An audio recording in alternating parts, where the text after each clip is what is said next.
today it snowed a little bit, and I normally love the snow, but today I wasn't that elated because I wasn't really dressed appropriately for it.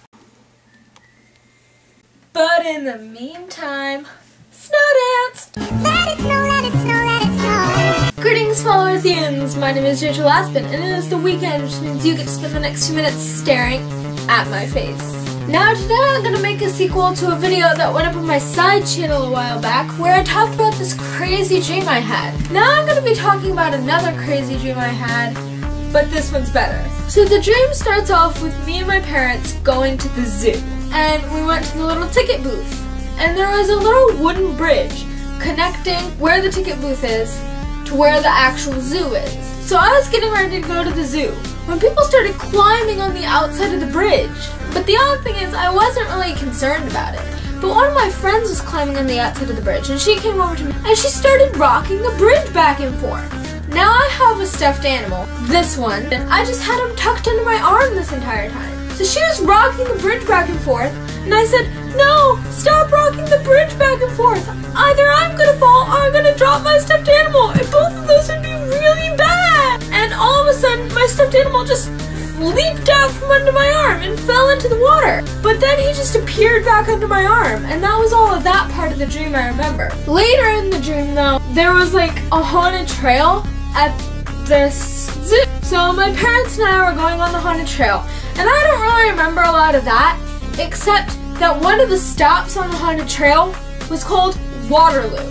After that, I was at a convenience store, and there was one of those ball things in the convenience store that was just filled to the top with Webkinz. Although the only Webkinz on the outside edge of this container were black.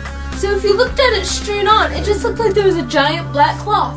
And you had to look in from the top to see all the Webkinz. So I was hovering above this container, looking in on all the Webkinz, when all of a sudden the store manager, who happened to be Tyler Oakley, announced over the intercom, "Why are the ceiling fans on?" I stopped hovering over the Webkinz, which I was contemplating whether or not to dive into, and I went over to where Tyler Oakley was. And he said, You're the reason the ceiling fans are on! Because apparently I had turned the ceiling fan on because the convenience store wasn't cold enough for my liking. So I looked up at the ceiling, and imagine a gymnasium. That size ceiling? Yeah. There was only one row of ceiling fans, and there were like 30 ceiling fans. So I turned off the ceiling fans, and I left the convenience store, and I got to my hotel where I was staying. Apparently, we weren't supposed to sleep at this hotel.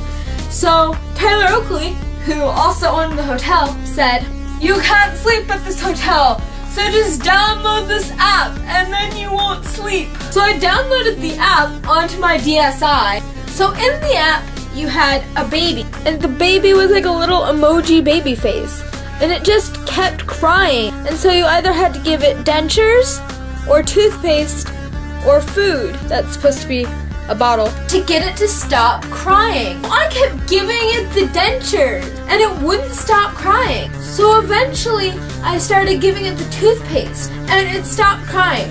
I think I poisoned the baby, but that's not important right now. So finally, the app had turned off, because you couldn't exit out of the app, and you couldn't turn off your device while it was on.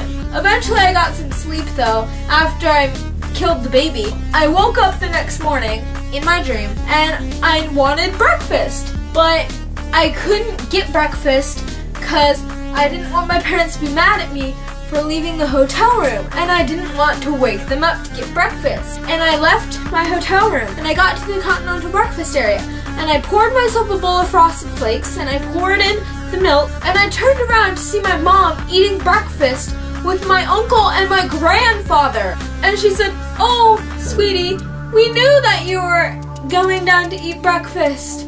Why did you think we wouldn't?" Or something to that effect.